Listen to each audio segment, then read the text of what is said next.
കൂട്ടുകാരെ, ഇന്ന് ഞാൻ എൻ്റെ സുനാമി ആദ്യത്തെ ഒരു തത്തി എല്ലാം അടത്തിട്ട് ഇടയ്ക്കൊരു ബ്രേക്കായിരുന്നു. ഇടയ്ക്ക് ഇല്ലായിരുന്നു. അങ്ങനെ അങ്ങനെ മടിച്ചങ്ങനെ നിൽക്കുകയായിരുന്നു. അപ്പോൾ ഞാനൊരു വളം കൊടുത്ത്. അതെന്താണെന്ന് വെച്ചാൽ ഈ ജൈവ സ്ലറി എടുത്ത് അത് ഇത്തിരി ലിക്വിഡായിട്ട് അതും ഒഴിച്ച് ഇത്തിരി കടലപ്പിണ്ണാക്ക് ഉണ്ടായിരുന്നു, അതും കഞ്ഞിവെള്ളത്തിൽ കൂടെ കലക്കി അതും ഒന്ന് ഒഴിച്ചു കൊടുത്തു.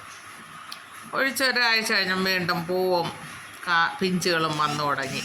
ഇപ്പം നിറയെ പിഞ്ചും കായും നിറച്ചുണ്ട്. കുറേയൊക്കെ ഈ കായീച്ച കടിച്ചൊക്കെ കുറേയൊക്കെ നശിച്ച് പോയെങ്കിലും ഇഷ്ടം പോലെ കായാണ് ഇപ്പോഴും നിറച്ചതാ.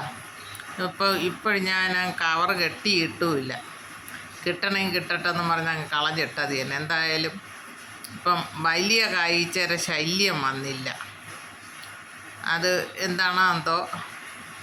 അത് ശരിക്കും എൻ്റെ ഈ വാഴയുടെ ഇടയിൽ പയറ് നട്ടിരുന്നല്ല, പയറ് എല്ലാം കൂടെ പയറിലോട്ട് ശല്യം ചെയ്യാൻ പോയെന്ന് തോന്നണം. അതുകൊണ്ട് ഈ തടിയങ്കായ്ക്ക് കായീച്ച ഇപ്പം കടിച്ചില്ല, വലിയ നാശങ്ങൾ വന്നില്ല. എന്തായാലും ഇതുപോലെയൊക്കെ ഒരു മൂടൊക്കെ നട്ടിരുന്ന എപ്പോഴും സംഭവം നമുക്ക് ഇഷ്ടം പോലെ കിട്ടും.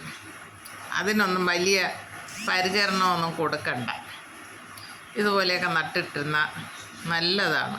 എന്തായാലും ഇതൊരു വിത്തൊക്കെ കിട്ടണമെങ്കിൽ എല്ലാവരും നട്ട് നോക്കണം. ഇതുപോലെയൊക്കെ നമ്മുടെ ആവശ്യത്തിനൊക്കെ കിട്ടുമല്ലോ. നമുക്കൊരു ഈ ഒരു നെല്ലിയിലോട്ട് പടർന്നു കയറിയത് ഞാൻ വലിച്ച് പിടിച്ചപ്പം ഒടിഞ്ഞിങ്ങി വന്ന്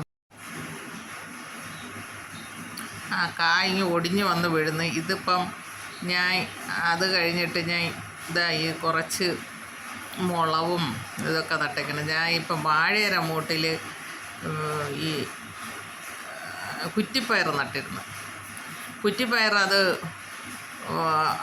ശരിക്ക് ഈ കായീച്ച വന്ന് എല്ലാം അവസാനമുള്ള കാകളൊന്നും കിട്ടാതെയൊക്കെ ആയപ്പം ഏത്തവാഴ മൂട് പറിച്ചണയ്ക്കണമായിട്ട് എല്ലാം വാഴക്കുഴിയിലോട്ട് കുറ്റിപ്പയറെല്ലാം വലിച്ച് നീട്ടി മണ്ണിട്ട് കഴിഞ്ഞ്. അതിൻ്റെ ഇടയിലിരിക്കുന്ന മുന്തിരിയാണ് കായ്ച്ചിരിക്കുന്നത്. അതിലൊരു ചെറിയ കഴിഞ്ഞ വർഷം നട്ട മുന്തിരിയാണ്, അതിലിപ്പം കായുണ്ട്. അങ്ങനെ കുറ്റിപ്പയറെല്ലാം വാഴയുടെ മൂട്ടിൽ വെച്ച് മൂടെല്ലാം പറച്ചൊതുക്കി.